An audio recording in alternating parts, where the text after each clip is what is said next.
Welcome sa ating channel, ang Linggo Tune. Halina't matuto kasama sina Teacher Sally at Teacher Sol. Ngayon ay mapapakinggan mo ang mga seleksyon sa Phil-Erie Filipino. Narito ang unang bahagi ng panimulang pagtataasa sa Filipino para sa ika-6 na baitang.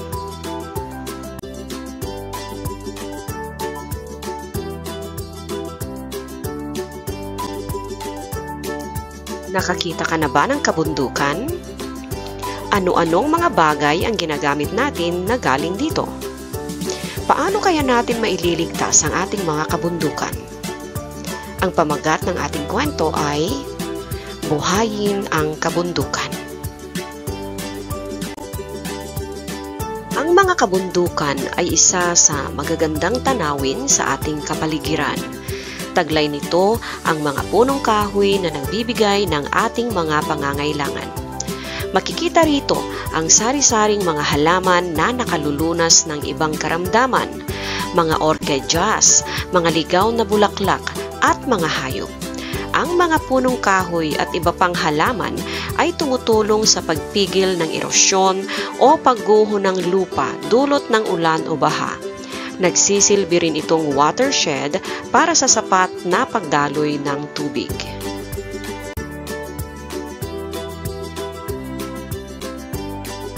Subalit marami sa mga kabundukan natin ang nanganganib.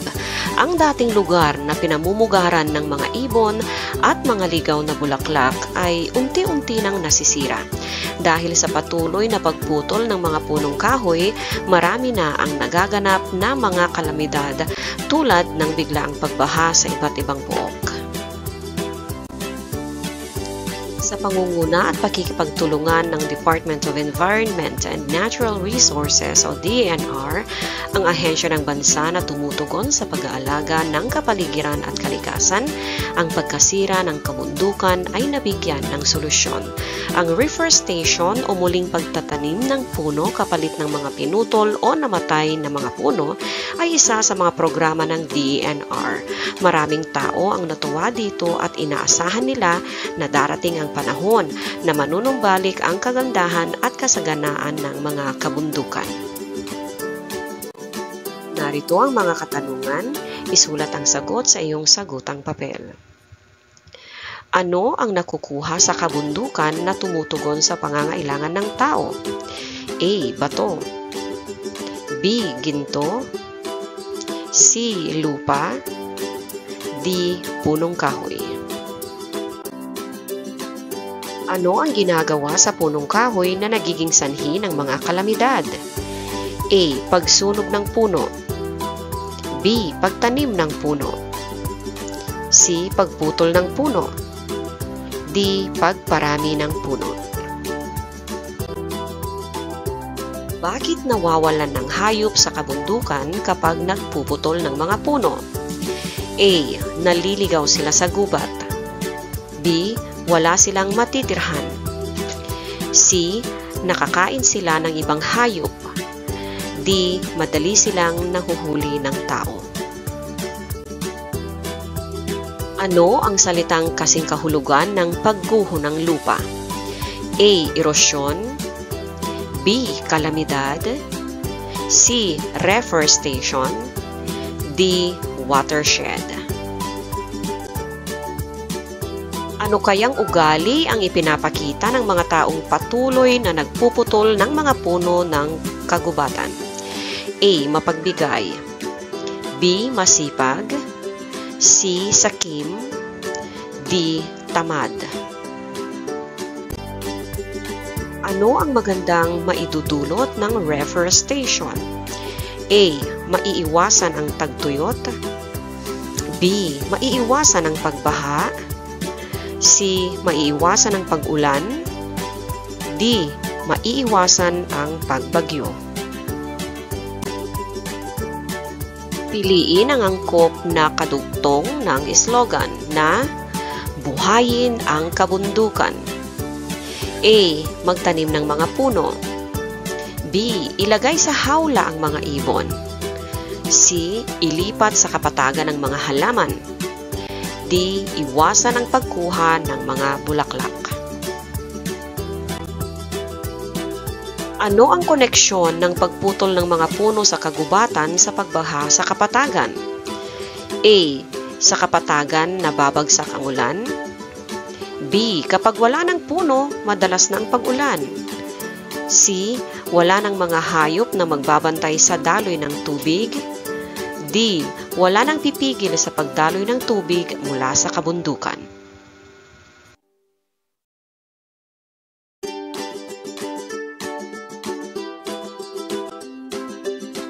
Nakita mo na ba ang sikat na underground river sa Palawan?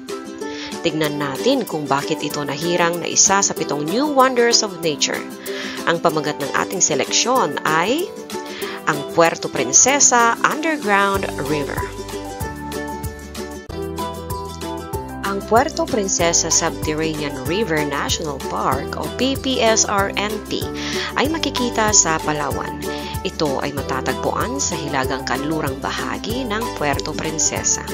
Ipinakikita sa tanyag na pook na ito ang mga higanting limestone na nasa kuwebang pinalolooban ng ilog. Iba't ibang kamanghamanghang hugis ang nabuo mula sa mga limestone sa loob ng kuweba. Ang ilog ay tinatayang 8.2 kilometro ang haba at ito ay tumutuloy sa dagat.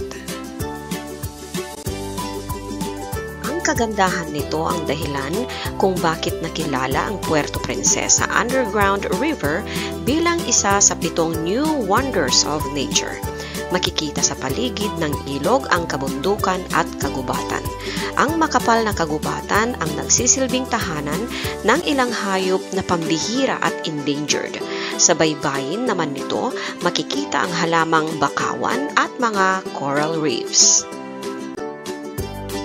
Mula nang maitalaga ang Puerto Princesa Underground River bilang isa sa 7 New Wonders of Nature, dumami na ang mga taong gustong makita ito, maging Pilipino man o dayuhan. Maliban sa pagsakay sa bangka upang makita ang limestones sa loob ng kuweba, marami pang maaaring gawin dito na ikasasaya ng mga turista. Kinagigiliwan ng mga bisita rito ang jungle trekking, wildlife watching, mangrove forest tour at ang paglangoy sa tabing dagat na puti ang buhangin. Narito ang mga tanong, isulat ang sagot sa sagutang papel. Saang lalawigan matatagpuan ang underground river? A. Sa Bicol. B. Sa Iloilo. C. Sa Mindoro. D. Sa Palawan. Ano ang kamanghamanghang tignan sa loob ng kuweba ng underground river? A. Ang napakalinaw na tubig ilog. B. Ang mga hayop sa loob ng kuweba. C. Ang iba't ibang hugis ng limestone. D. Ang mga halaman sa loob ng kuweba. Bakit kaya dumami ang turistang bumibisita sa underground river?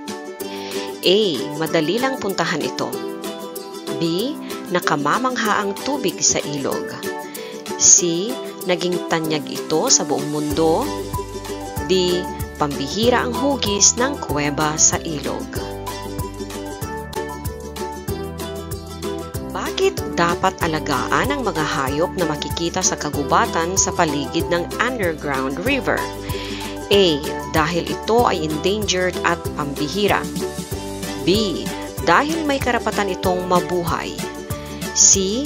Dahil makukulay ito at magaganda. D. Dahil maaari itong pagkakitaan. Ano kaya ang kailangang gawin ng lokal na pamahalaan para sa underground river? A. Magtayo ng iba't ibang water sports dito. B. Lagyan ito ng mga bahay bakasyunan. C. Pangalagaan at proteksyonan ito. D. Pagbawalan ang bumibisita rito. Ayon sa seleksyon, ano pa ang maaaring gawin ng mga pumupunta sa underground river maliban sa pagpasok sa kuweba? A. Mangisda sa ilog. B. Maglaro sa kuweba. C. Lumangoy sa tabing dagat. D. Kumain ng masasarap na pagkain. Ano kaya ang naramdaman ng mga Pilipino nang mahirang ang Underground River bilang isa sa 7 New Wonders of Nature? A. Nagulat dahil hindi ito dapat nangyari. B. Natuwa dahil maipagmamalaki nila ito. C. Nalito at nakipagtalo kung kailangang puntahan ito. D. Nag-alala dahil magiging mahal na ang pagpunta rito. Alin sa sumusunod ang pinakamagandang sabihin sa mga turistang bumibisita sa Underground River? A. Kaunting halaman lamang ang kunin mula dito. B. Ingatan ang kapaligiran sa Underground River. C. Iwasang mag-ingay habang nasa loob ng kuweba. D. Ingatan ang pagkuha ng litrato sa Underground River. Yan lang muna sa ngayon. Salamat sa panonood. Huwag kalimutang mag-subscribe, mag-like, mag-comment at mag-share. Kita-kits tayo ulit sa ikalawang bahagi ng videong ito. Paalam!